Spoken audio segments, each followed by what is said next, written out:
ನೀವು ರಾಜಧಾನಿ ಬೆಂಗಳೂರಿನಲ್ಲಿದ್ದೀರಾ. ಬೆಳಗಾದ್ರೆ ಸಾಕು ಮೆಟ್ರೋದಲ್ಲಿ ಓಡಾಟವನ್ನು ನಡೆಸ್ತಾ ಇದ್ದೀರಾ.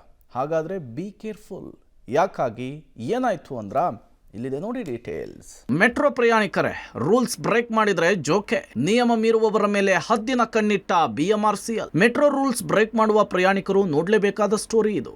ಈ ಹಿಂದೆ ರೂಲ್ಸ್ ಬ್ರೇಕ್ ಮಾಡಿದವರಿಗೆ ವಾರ್ನಿಂಗ್ ಮಾಡಿ ಸುಮ್ಮನೆ ಬಿಟ್ಟಿದ್ದಂತಹ ನಮ್ಮ ಮೆಟ್ರೋ ಆ ಪೈಕಿ ಮತ್ತೆ ರೂಲ್ಸ್ ಬ್ರೇಕ್ ಮಾಡುವವರ ಮೇಲೆ ಹದ್ದಿನ ಕಣ್ಣಿಟ್ಟಿದೆ. ಕಳೆದ 6 ತಿಂಗಳಲ್ಲಿ ಮೆಟ್ರೋದಲ್ಲಿ ಪ್ರಯಾಣ ಮಾಡುವ ಪ್ರಯಾಣಿಕರಿಂದ 27,000ಕ್ಕೂ ಹೆಚ್ಚು ರೂಲ್ಸ್ ಬ್ರೇಕ್ ಆಗಿತ್ತು.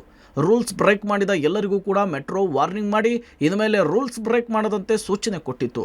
ಅದಾದ ಬಳಿಕ ಸೈಲೆಂಟ್ ಆಗಿಯೇ ಆಕ್ಟಿವ್ ಆಗಿರುವ ಮೆಟ್ರೋ ಅಧಿಕಾರಿಗಳು ಈ ಹಿಂದೆ ಯಾರೆಲ್ಲ ರೂಲ್ಸನ್ನು ಬ್ರೇಕ್ ಮಾಡಿದ್ರೋ ಅವರ ಮೇಲೆ ಹದ್ದಿನ ಕಣ್ಣಿಡ್ಲಿಕ್ಕೆ ಮುಂದಾಗಿದೆ. ಹೌದು, ರೂಲ್ಸ್ ಬ್ರೇಕ್ ಸಂಬಂಧ ಹಲವಾರು ಜನ ಗೊತ್ತಿಲ್ಲದೆ ತಪ್ಪು ಮಾಡಿ ಅಧಿಕಾರಿಗಳ ಕೈಗೆ ತಗಲಾಕೊಂಡಿದ್ರೆ, ಇನ್ನೂ ಹಲವರು ಉದ್ದೇಶಪೂರ್ವಕವಾಗಿಯೇ ರೂಲ್ಸನ್ನು ಬ್ರೇಕ್ ಮಾಡಿ ಇತರರಿಗೆ ಕಿರಿಕಿರಿ ಮಾಡಿದರು.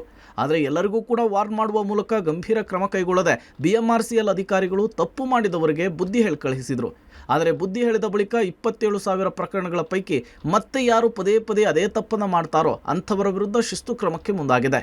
ಮೆಟ್ರೋ ಜನರಿಗೋಸ್ಕರ ನಾವು ಉಪಯೋಗ ಮಾಡುವಾಗ ಚಿಕ್ಕ ಪುಟ್ಟ ತಪ್ಪು ಇದ್ಬಿಟ್ರೆ ಅದು ಬೇರೆ ವಿಷಯ. ಅದರಲ್ಲಿ ಏನಾದರೂ ಯಾವೆಲ್ಲ ಸೀರಿಯಸ್ ಇದೆ ಈಗಾಗಲೇ ನಮ್ಮ ಸ್ಟೇಷನ್ ಕಂಟ್ರೋಲ್ ಅದರ ಮೇಲೆ ಕ್ರಮ ತಗೊಳ್ತಾ ಇದ್ದಾರೆ. ರಿಪೀಟ್ ಅಫೆಂಡರ್ಸಿಗೆ ಹೇಗೆ ನಾವು ಕ್ರಮ ತಗೊಳ್ಬೇಕು ಅದು ನಾವು ವರ್ಕೌಟ್ ಮಾಡ್ತೀವಿ. ರಿಪೀಟ್ ಅಫೆಂಡರ್ಸ್ ಯಾರು ಕ್ರಾನಿಕ್ ಅಫೆಂಡರ್ಸ್ ಇದ್ದಾರೆ, ಯಾರು ಬೇಕಂತೆ ಮಾಡ್ತಾ ಇದ್ದಾರೆ, ಕೆಲವು ಜನರು ಕೆಲವು ತಪ್ಪುಗಳು it will be general in nature. ಯಾರಾದರೂ ಒಂದ್ಸರಿ ಬರುವಾಗ ಅದು that is something where we can go with a warning depending on the seriousness of the offence. ಅದರ ಮೇಲೆ ಕ್ರಮ ತಗೊಳ್ತೀವಿ. ಈ ಹಿಂದೆಯೂ ಕೂಡ ಯಾರೆಲ್ಲ ಗಂಭೀರ ನಿಯಮವನ್ನು ಉಲ್ಲಂಘನೆ ಮಾಡಿದ್ರು ಅವರ ಮೇಲೆ ಗಮನವನ್ನು ಇಡಲಿಕ್ಕೆ ಹಿರಿಯ ಅಧಿಕಾರಿಗಳು ಸೂಚನೆ ಕೊಟ್ಟಿದ್ದಾರೆ. ಅದರಂತೆ ಮತ್ತೆ ಅಂಥವರಿಂದ ರೂಲ್ಸ್ ಬ್ರೇಕ್ ಆದರೆ ದಂಡದ ಜೊತೆಗೆ ಕಾನೂನು ಕ್ರಮದ ಎಚ್ಚರಿಕೆ ಕೊಡಲಾಗಿದೆ. ಒಟ್ಟಾರೆ ವಾರ್ನಿಂಗ್ ಕೊಟ್ಟು ಸುಮ್ಮನೆ ಬಿಟ್ಟಿದ್ದಾರೆ ಅಂಥೇಳಿ ಮತ್ತೆ ಅದೇ ಚಾಳಿ ಮುಂದುವರಿಸಿದ್ರೆ ಕಷ್ಟಕ್ಕೆ ಸಿಲುಕೊಳ್ಳೋದಂತೂ fix. Raghu Mariswamy, metro bureau, public TV, Bengaluru.